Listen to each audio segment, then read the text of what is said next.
La Guerra de Corea fue el primer conflicto de la Guerra Fría. Por primera vez desde el final de la Segunda Guerra Mundial, el bloque comunista y Occidente se enfrentaban militarmente. El resultado fue una de las guerras más sangrientas del siglo XX, con unas consecuencias que perduran hasta hoy. Pero ¿por qué Corea se separó en dos? ¿Cuáles fueron las causas de ese conflicto?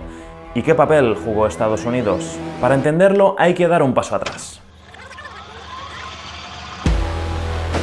2 días después de la bomba atómica sobre Hiroshima, en 1945, la URSS declaró la guerra a Japón e invadió Corea, que desde 1910 estaba bajo el dominio del Imperio japonés. Los soviéticos tomaron el control de la parte norte de la península, mientras el ejército estadounidense desembarcaba en el sur de Corea para evitar que todo el país cayera en manos soviéticas. Así como había pasado con Alemania, las dos potencias definieron sus zonas de influencia, separadas por una línea de división alrededor del paralelo 38. En 1948, sin embargo, esas dos zonas se convirtieron en territorios gobernados de forma independiente. En el sur se constituyó la Primera República de Corea, que quedó bajo la órbita de Estados Unidos. Su presidente era Syngman Rhee, un político conservador y nacionalista. En el norte, en cambio, nació la República Popular Democrática de Corea, de orientación comunista y liderada por Kim Il-sung. Cada uno de estos dos estados reclamaba soberanía sobre toda Corea, y la tensión fue escalando. El 25 de junio de 1950, las tropas de Corea del Norte cruzaron el paralelo 38 e invadieron el sur de la península. Con el apoyo de Stalin, el ataque de Kim Il-sung tomó por sorpresa a la comunidad internacional y a Corea del Sur, que tuvo que replegar sus fuerzas militares. Pero entonces Estados Unidos decidió intervenir.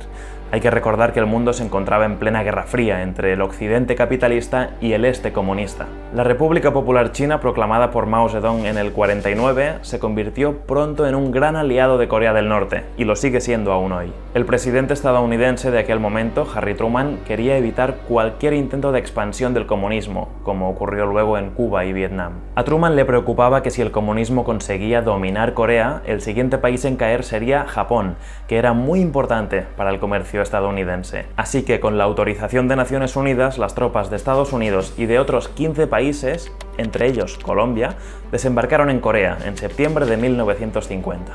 A base de bombardeos aéreos intensivos, los estadounidenses arrasaron ciudades norcoreanas enteras, pero las fuerzas norcoreanas de Kim Il-sung, con el apoyo de Stalin y de Mao, se defendieron y contraatacaron a lo largo de los 3 años que duró el conflicto. En ese tiempo, la frontera entre ambos estados se movió en varias ocasiones.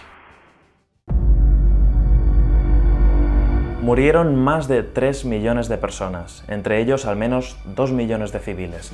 Estados Unidos descargó sobre Corea del Norte unas 635.000 toneladas de explosivos y 33.000 toneladas de napalm, un combustible capaz de calcinar cualquier forma de vida. Entre el 12 y el 15% de la población civil norcoreana murió en los bombardeos, y centenares de miles de personas se quedaron sin hogar. El 27 de julio del 53, poco después de la muerte de Stalin, se firmó un armisticio que restauró la frontera del paralelo 38 anterior a la guerra. Sin embargo, nunca se llegó a acordar un tratado de paz definitivo. O sea que 70 años después del inicio de aquel conflicto, Corea del Norte por un lado y Corea del Sur y Estados Unidos por el otro siguen técnicamente en guerra.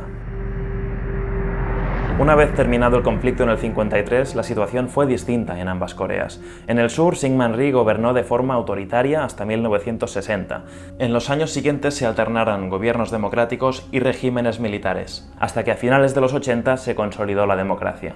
En el norte, Kim Il-sung instauró un régimen totalitario y gobernó hasta su muerte.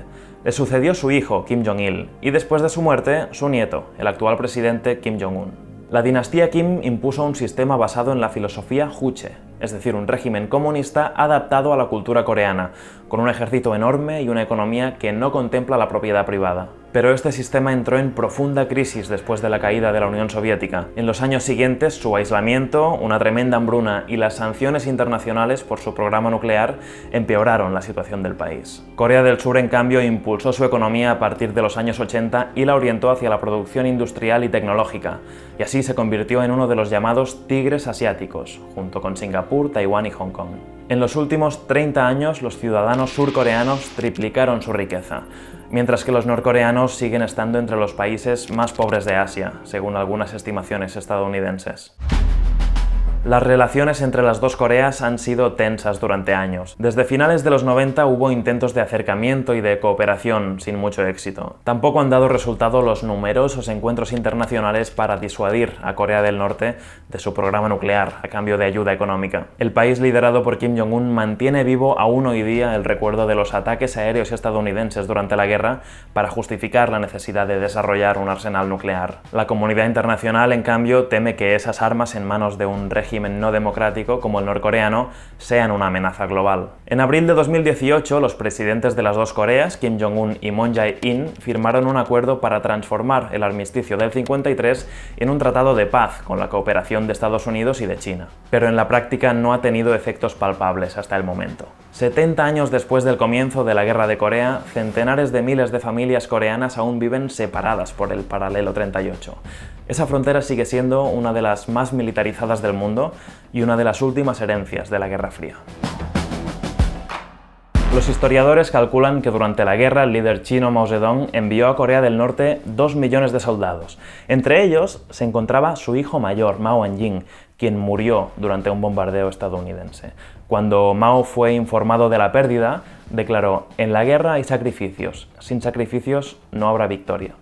En fin, esperamos que te haya gustado este vídeo, ya sabes, si ha sido así dale a like, suscríbete para no perderte los siguientes y nos vemos en el próximo.